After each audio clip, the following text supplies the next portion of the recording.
Hi everyone, my name is Rachel and welcome to the French Seams. Thanks very much for joining me for another video.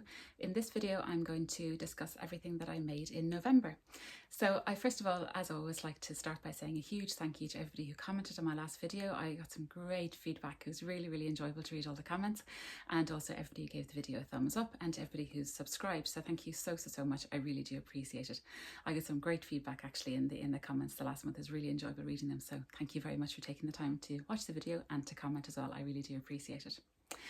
So it's now the start of December, and I've been dipping my toe into Vlogmas, which has actually been really good fun. So I've done, today's Friday, so I did Wednesday, Thursday, Friday of my opening my Kylie in the Machine and my Beyond the Pink Door advent calendars, which have been wonderful so far. I am like a child at Christmas. It is fabulous. It is so exciting. So I'm hoping to get that those videos up today as well. So it's been really enjoyable kind of taking you along my my journey throughout the days and what I've been up to.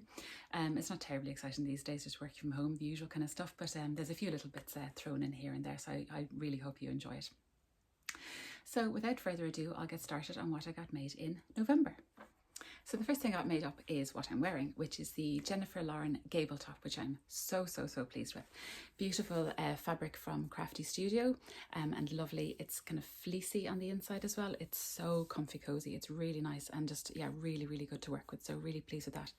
The top came out really nicely. So it's a lovely boat neck, kind of slash neck here, and then comes down to about here. So no, just really cozy. So really enjoyed making it. It was my first Jennifer Lauren pattern, and straight off the bat I liked her patterns because it gave you a print layout. So immediately I could disregard the C and D cup and the sleeve cup pages entirely, which meant I was able to skip like 15 pages to stick together, which was wonderful. So I really did enjoy that. Her sizes come with various cup sizes.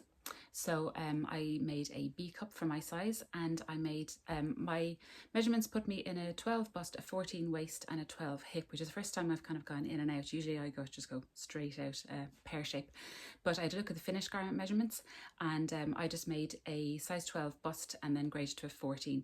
The finished garment measurements, there is a fair amount of negative ease, and I was quite surprised about how snug this came out, and there's only the tiniest seam allowance, so you don't really get much leeway there, but I'm really pleased with how it came out. It still looks really nice, and I think it's not a jumper. Well, I don't think it's meant to be a jumper anyway. It's probably more to be more kind of t-shirt weight. I just made it in slightly heavier fabric, but you couldn't really be able to wear like a top underneath it unless it was a little string top or something, but with this cozy fabric it's absolutely fine. She drafts her patterns for somebody 5'7", which is marvellous. So I actually didn't add any length to this at all, and it's quite long. And I think that the hem is, I've turned up the hem quite a bit, which was interesting. Usually I have to add inches and inches and inches, so that was quite nice. I did measure the pattern piece. I did add I think an inch to the sleeves, which I'm pleased with. So I rarely look at the hem and cuff measurements. Am I bad saying that? But I usually just add my usual standard amount on, or I just measure it. I know that I want a top that's always, I think, 25 inches. My sleeve always 25 inches, and then I just roll up to a kind of a nice length, and I was able to do my little twin needle there. So I think in the pattern, I think the cuff is much smaller, but I like a much deeper cuff there, so I think it came out quite nicely. The the slash neck is lovely. So the way you finish it is very nice, and you can just about see the seams here. So you just fold it under. And the pattern says you have to try it on to see where you want it to come. So I just turned it over the way the kind of the pattern or the fabric lies, and it was much too high. So I lowered it by, I think, about this much. I think it's about 1.5 inches, and then just top stitch there, which is the way that it's comfortable on me. But this measurement is entirely up to you, so you don't really get guidance in how much you lower it. You can totally decide yourself, which is quite nice, because I think some people are more comfortable with it higher, some people would like it lower. Obviously the lower you go, the more you have to ease it in, because it's the way the top of the top is, so it might be trickier the lower you go, but I think it gives a really nice finish. That was about it for this top. No, just very happy with it and very pleased with how it came out, and I've worn it a good few times. The fabric was washed beautifully as well, so I think actually we'll make a couple more of these. It might be nicer in a slightly lighter weight fabric, but I think the heavier weight is lovely for this time of the year as well, so that's a definite thumbs up for the Jennifer Lauren gable top. I'll now move on to my second make. And for my second make, I'm making them as well. They don't necessarily go at the top, but bear with me. And these are My Lander pants. So I did make trousers. I was so nervous. I was putting these off and putting these off, and I said, no, let's just do it.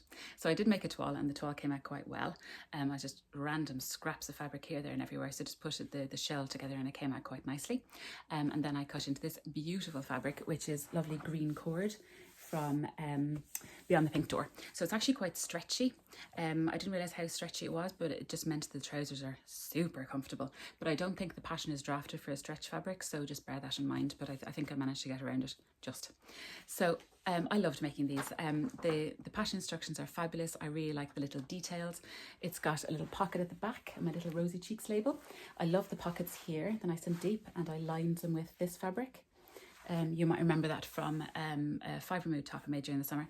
And then it's just got the button fly. I had such issues. I bought the Prim jeans buttons that you hammer in. Lordy, nightmare. So I think that was just user error though. So I put on a few of them here, and then I've just got this button at the top. So I won't flash my stomach too much. So just very happy with how this came out, and they're super comfortable. I've been wearing them every single day since I made them. So I made view C, which is the long version, and I added 3 inches to the length because it is a very, very deep hem. I tried these on, and then I tried them on with my high boots, and I was like, where am I going with my high boots? No, I'm just going to wear these with runners. So I did add 3 inches on, and I'm just wearing them with flat shoes, which is far more comfortable. If I was out and about and doing things wearing heels, that'd be lovely. But the way my life is now, runners, far more sensible choice. So view C, that was the long length one. I took out 1 inch on the rise because they are quite high-waisted, and I took out 1 inch, but actually they still are quite high-waisted, which is fine, but usually my jeans are much, much lower. And I really enjoy the pockets. They've got nice darts in the back that just make them really comfortable. I made a size 10, so my waist fits into the waist measurements, and then my hips are about 1 inch bigger. But looking at the finished garment measurements, I thought that would be okay, and I didn't want to grade between sizes. I was afraid making trousers anyway. Grading between sizes would have pushed me over entirely. One thing about taking out 1 inch out of the rise, there are length and shorten lines, which I used, but there aren't length and shorten lines on the pockets. So I just took out 1 inch on the pockets as well, so the notches lined up. I think they would have, proportionally, it would have looked a bit odd if I'd kept the length in the pockets but shortened the rise. But we'll see. But that remains to be seen. I was worried that I'd have to shorten the fly and everything, but no, I didn't have to do that, thank God. The fly was actually very straightforward to put in. I'd never done that before, but the instructions were really, really great. And actually making the toile was wonderful practice, so I'm glad I kind of did the little bits in the toile as well, which really, really helped. There's an inch seam allowance on the outer seam, which gives a really good way of fitting it. I did end up having to take them in quite a bit, and then I ended up having to take in a huge chunk at the very back. So there is actually a seam in the back waistband where there shouldn't really be, because I had to cut the waistband just to make it a little bit smaller. There was a huge amount of gaping at the back. I think that could have been something to do with the stretch fabric going into the interfaced waistband, but now I think the fit is really great. They are super comfortable, and I'm just really, really happy with them. So I'll pop in a few pictures which will make it easier to see, but yeah, don't want to take them off. They're super comfy. So really happy with how these came out, and I think I will make a couple more in the future, maybe in a more kind of denim-y fabric, but absolutely delighted with them. So if you are wanting to dip your toe into trousers, I would definitely recommend the Lander pants. So I'll now move on to my last make. And this is my final make. It's my So Over It Betty dress in this beautiful green, it's a viscose twill. You can just about see the twill there. I think I forgot to mention that the last time. In this beautiful gold check Lurex fabric that I got last year from So Me Sunshine. So it's Eglinton Zoe fabric, and it is just beautiful. And this is the Zoe, excuse me, this is the Betty dress. I just have to hem it. I just need to let it hang. Why is she letting it hang? Pray tell. I shall tell you. Now, fabric recommendations for the Betty. Light to medium weight woven fabrics with some stability. Fine. Avoid rayon, viscose, and anything particularly fluid. So what do? Yes, a viscose twill. Possibly the drapiest fabric in the whole entire world. It was like sewing with water. It was an absolute nightmare, I'm not going to lie to you, but I was so determined because I just think this fabric is so beautiful, and I really, really wanted this swishy dress. I persevered. It nearly broke me, but never mind. So I did line the bodice, and I added the sleeves. I did end up having to take in a huge chunk at the side seam. It came out quite big just because the fabric was stretching like there's nobody's business. So these pattern pieces bear absolutely no resemblance to the pattern at all because they've just stretched out entirely. But I think I just about got away with it in the end. So I made the size 10 grading to a 12. which seemed to work out quite well. I added 1.5 inches to the bodice length, which I just copied from my previous Betty, which worked out pretty well. The waist is exactly where it should be, and I didn't add any length to the skirt, so we'll see how much that drops. It's probably going to drop about 6 inches, but yeah, I'm happy with it. Because I had to take out take in the side seams a little bit. I forgot to do that with the sleeves, so now the sleeve is a little bit more gathered at the top than it should be, but it actually looks quite pretty with the little puff. So I'll pop in a few pictures when I've finally finished it and finally hemmed it. It's got a little invisible dip at the back. So overall I am pleased with it, and I just hope it looks quite nice on. I just adore this fabric so much. But yes, it was very much a labour of love, but just the fabric is so gorgeous. I mean, how could you not resist? I don't know what else you'd make in this fabric, but it's just absolutely gorgeous. So we'll see. But yes, this dress has a story. But anyway, we'll move on from that, shall we? And I'll move on to 2 little tiny crafty things that I made. This is the first little one. You'll notice this from my Vlogmas. So little Crowning Glory Waves and Wild free pattern in this beautiful candy cane fabric from Fabric Romance. And so I've made a few of these for my husband, for my 2 little boys, and then I just have to make one for myself. And these are going to be our Christmas hats, so a bit more sustainable than the little paper ones you get usually in crackers, and I just think they're very, very cute. So that's a beautiful little free pattern if you want to check it out. And then I think I did mention in my last video about the tartan fat quarters I had, and I made cushion covers out of them. So you can see 2, where are we, like a weather girl, over here, and then I've got this one here, and then this one here as well. So they came out really nicely.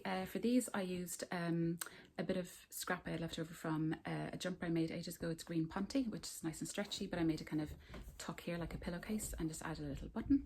And for this one I used a bit of leftover cord. I made my little boy a pair of dungarees in these last year, and I just made a little envelope back. So they came out really nicely and a little bit Christmassy, and just really, really pleased with them. So that's everything for November. Thank you very, very much for watching. I'll hopefully get this edited and up over the next few days. And then I will start working on my December plan. So I just have a few little bits and bobs going on, and also with Vlogmas as well. I seem to be on my phone the whole time, but it's great because I love chatting about sewing. So thank you so much for watching. I hope you're all well. If you like this video, please give it a thumbs up, and please consider subscribing. Really appreciate it. And as always, I'd love to hear from you in the comments below. You know how much I love having the chats. So I hope you have a lovely day. Happy December, happy Advent calendars if you had one. And yeah, everybody take care, and I'll see you all again very soon. Bye.